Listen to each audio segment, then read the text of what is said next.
देते जाते थे, दाना बना मिलते जाते थे। नाम लेते लेते कबीर जी को नाम में अटल विश्वास हो गया और कबीर जी का नाम इतना सिद्ध हो गया।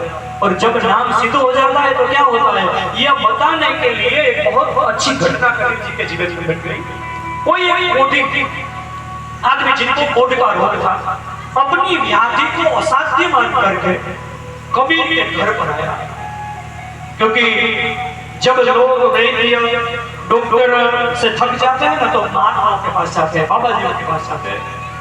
तो महात्मा के पास कबीर तो घर में थे नहीं, तो उन कबीर जी की पत्नी थी, तो उनके पास जाके वो कोढ़ी ने अपनी व्यथा की, मुझे कोढ़ का रोग हुआ है, मैं रोगी हूँ, आप मुझे कोई उपाय बताए।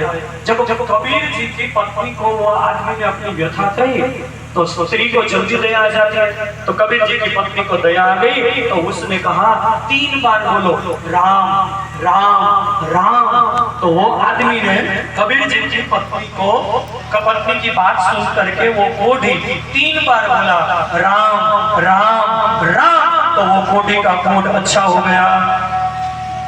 तो कबीर जी की पत्नी की ये बात सुनकर वो कोढ़ी जब अच्छा हो गया तो लोगों के सामने जब मिला बाहर तो लोग बोलते लगे तुम्हारा कोढ़ का रोग गया कहाँ? तो वो सबको बोलने लगा कबीर जी की पत्नी ने मुझे कहा 3 बार राम राम बोलो, तो मैं 3 बार राम राम राम बोला तो मेरा कोढ़ गया। ऐसा सुन के कबीर जी को जब पता चला तो वह आदमी को बुला करके कबीर जी ने कहा यदि अब एक आगे किसी को भी तुमने बताया कि कबीर की पत्नी ने मुझे राम राम बुलाया और मेरा कोढ़ चला गया तो तेरा कोढ़ वापस आ जाएगा, अभी किसी को मत बताना। ऐसा कहकर के कबीर जी चले गए और कबीर जी पत्नी के पास आकर रोने लगे।